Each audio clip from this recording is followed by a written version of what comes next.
तो हिमाचल प्रदेश वासियों और बाहरी राज्यों के लोगों के लिए एक खुशखबरी है। जी हाँ, ये खबर उनके लिए है जो कि वादियों का दीदार करना चाहते हैं। हमारी इस खास रिपोर्ट में देखिए। अब वादियों का दीदार करना होगा आसान, क्योंकि हिमाचल पथ परिवहन निगम की बसें हिमाचल आएंगी और हिमाचल से बाहर भी जाएंगी। जी विभाग ने 25 रूटों पर बसों को चलाने का फैसला लिया है।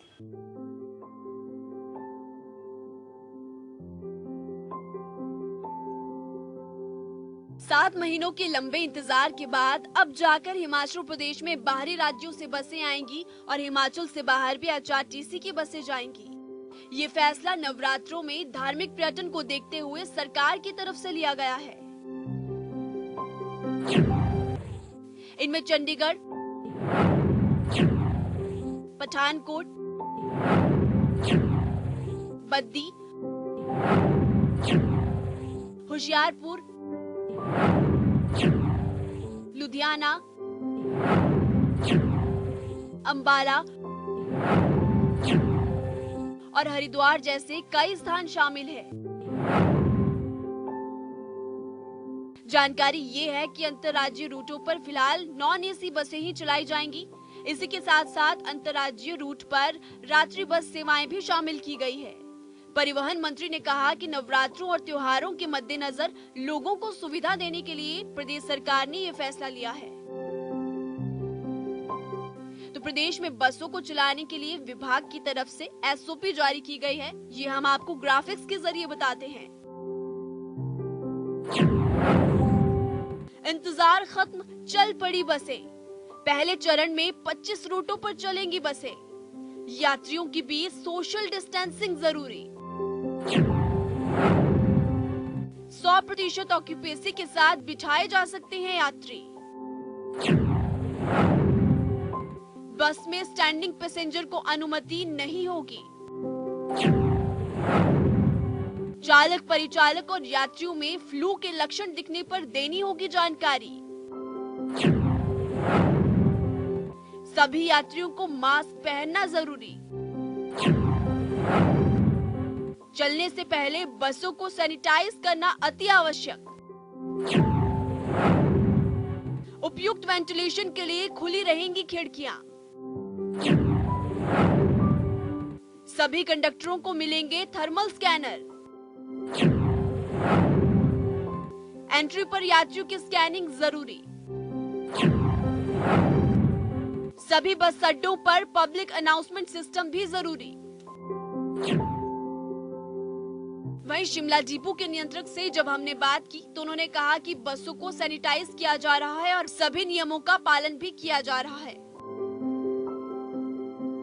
6 महीने के बाद आज इंटरस्टेट जो है गाड़ी शुरू हुई है और हम जो है पूरा नियमों का पालन कर रहे हैं। गाड़ी सैनिटाइज होकर जा रही है। सोशल डिस्टेंसिंग का पूरा ध्यान रखा जा रहा है और चंडीगढ़ पैसेंजर के लिए फैसिलिटी दी है। पहले से जो है वो परवाणु तक बसें चला रहे थे। कल ही हमें आदेश हुए तो आज से हमने ये चंडीगढ़ तक शुरू कर दिया। इंटरस्टेट बस सेवा शुरू होने से लोगों को बड़ी राहत मिली है। इससे पहले लोगों को हिमाचल प्रदेश से बाहर जाने के लिए निजी वाहन या टैक्सी का इस्तेमाल करना पड़ता था, लेकिन अब लोग एचआरटीसी में सफर का आनंद ले सकेंगे। तो अब बस सेवाएं शुरू हो चुकी हैं और लोगों को भी आने जाने में सहूलियत मिलेगी। लेकिन एक बड़ा सवाल ये है कि अब जब प्रदेश में कोरोना का संक्रमण लगातार बढ़ रहा है तो इससे बचने के लिए प्रदेश सरकार, जिला प्रशासन और एचआरटीसी विभाग ने क्या कुछ एहतियात बरती हैं ताकि लोगों को भी आने जाने में कोई दिक्कत ना हो और संक्रमण भी ना बढ़े। और जनता टीवी भी ऐसे में आप सभी लोगों से यही अपील करता है कि आप सभी लोग जब बसों में सफर करें तो ध्यान खुद रखें, क्योंकि यात्री अपने सामान का स्वयं जिम्मेवार है। वीडियो जर्नलिस्ट मोनू के साथ महिमा सिंह कंवर, जनता टीवी, दिल्ली। और संवाददाता अंकुश डोभाल हमारे साथ जुड़ चुके हैं ज्यादा जानकारी के साथ। अंकुश, फिलहाल पर्यटन की दृष्टि से महत्वपूर्ण फैसला यहाँ पर जरूर लिया गया है, लेकिन इस दौरान क्या कुछ व्यवस्थाएं रहेंगी यात्रियों को ताकि दिक्कत ना हो? जी बिल्कुल, एक बहुत बड़ा फैसला जो है हिमाचल प्रदेश की सरकार की ओर से लिया गया है।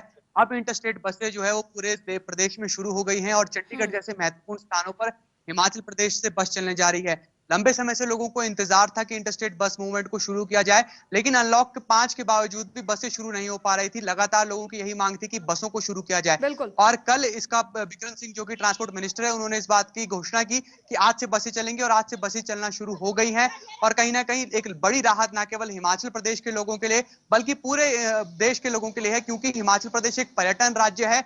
दूर दूर से यहाँ लोग आते हैं। इससे पहले जब हिमाचल प्रदेश लोग आ रहे थे, या तो अपने निजी वाहन में आ रहे थे या फिर टैक्सी में आ रहे थे, जो कि काफी महंगा उन्हें पड़ रहा था। लेकिन अब एचआरटीसी की सस्ती दरों पर अब लोग यहाँ पर सफर कर पाएंगे। जो लोग रोजाना काम के लिए चंडीगढ़ आना जाना करते हैं, उनके लिए भी कहीं ना कहीं काफी राहत भरी खबर ये होगी। और साथ ही साथ जो कोरोना से जुड़े नियम है, यानी कि सोशल डिस्टेंसिंग, मास्क पहनना और साथ ही साथ सैनिटाइजेशन, ये 3 अहम नियम है जिसका पालन करने के सख्ती से निर्देश दिए गए हैं। और जो तमाम बसेस में ड्राइवर और कंडक्टर है, उन्हें सख्ती से कहा गया है कि अगर किसी में भी फ्लू पाया जाता है या फिर यानी कि फ्लू के लक्षण है, कोरोना के लक्षण है, तो तुरंत जो है वो उसे स्वास्थ्य महकमे को सूचित करना होगा। अब ऐसे में जब तमाम व्यवस्थाएं जो है वो शुरू कर दी गई हैं, तमाम गतिविधियां शुरू कर दी गई हैं, लोगों को जरूरत है कि एहतियात बरते और अगर फ्लू के लक्षण है, कोरोना के लक्षण है, तो खुद जो है स्वास्थ्य महकमे को जानकारी दे ताकि कोरोना संक्रमण ना फैले। क्योंकि अब सीधा सीधा लोगों पर ही निर्भर करता है कि किस तरह से कोरोना संक्रमण को रोका जाए, क्योंकि काफी लंबे समय से गतिविधियां बंद थी। धीरे धीरे गतिविधियों को खोला जा रहा है, लेकिन देखा जा रहा है कि अनलॉक की प्रक्रिया के चलते लोग काफी लापरवाह नजर आ रहे हैं, मास्क नहीं लगा रहे हैं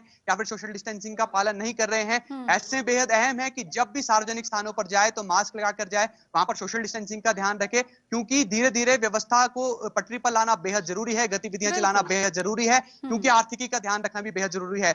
आर्थिकी की बात करें तो एचआरटीसी को एक बड़ा नुकसान जो है वो हिमाचल प्रदेश के अंदर हुआ है, और अब इंटरस्टेट बस मूवमेंट शुरू होने से ये जो नुकसान है इसकी भी कहीं ना कहीं भरपाई होगी। बीते दिनों जब प्रेस वार्ता बिक्रम सिंह ठाकुर ने की तो बताया था कि 82% तक जो है नुकसान जो है एचआरटीसी को सहना पड़ा है। अब कहीं ना कहीं उम्मीद जगी है, न केवल पर्यटन की दृष्टि से बल्कि जो नुकसान एचआरटीसी को था वो भी अब इंटरस्टेट बस मूवमेंट के बाद पूरा हो सकेगा। ठीक है, बिल्कुल। अंकुश, हालांकि रूट्स की यहाँ पर बात की जाए, क्या क्या रूट्स रहेंगे और साथ ही जो यात्री इसमें सफर करेंगे, क्या किसी तरीके की रिपोर्ट या मेडिकल रिपोर्ट या कोरोना टेस्ट की रिपोर्ट वो अपने साथ कैरी करना अनिवार्य होगा? जी बिल्कुल, देखिए पहले चरण में जो है 25 रूटों पर बस चलाई गई है, जिसमें चंडीगढ़, होशियारपुर, पठानकोट और तमाम वो इलाके हैं जहां पर लोगों का आना जाना लगा रहता है। हालांकि कल बात कही गई थी कि हरिद्वार के लिए भी बसें चलाई जाएंगी, लेकिन फिलहाल हरिद्वार के लिए कोई बस सेवा फिलहाल शुरू नहीं की गई है। दिल्ली के लिए दूसरे चरण में बस सेवा शुरू होनी है, यानी कि हरिद्वार के लिए भी अब संभव है कि दूसरे ही चरण में जो है बस सेवा शुरू की जाए। लेकिन किसी प्रकार की मेडिकल रिपोर्ट लाना यहाँ पर भी बिल्कुल भी अनिवार्य नहीं होगा, ऐसा कुछ नहीं रहेगा। लेकिन ये लोगों से अपील की गई है कि अगर कोरोना के लक्षण दिखते हैं, किसी तरीके के फ्लू के लक्षण अगर किसी व्यक्ति में है, तो वो खुद इसके बारे में सूचना सरकार को दे, प्रशासन को दे, स्वास्थ्य महकमे को दे, क्योंकि अब सीधी सीधी जिम्मेदारी लोगों की भी है। सरकार और प्रशासन लगातार प्रयास कर रही है। अब जनता पर भी इसका दारोमदार है कि कोरोना संक्रमण को रोका जाए। फिलहाल बसेस में आने के लिए ना किसी मेडिकल रिपोर्ट की जरूरत होगी और ना ही कोरोना नेगेटिव रिपोर्ट की। बहुत बहुत शुक्रिया अंकुश डोभाल इस तमाम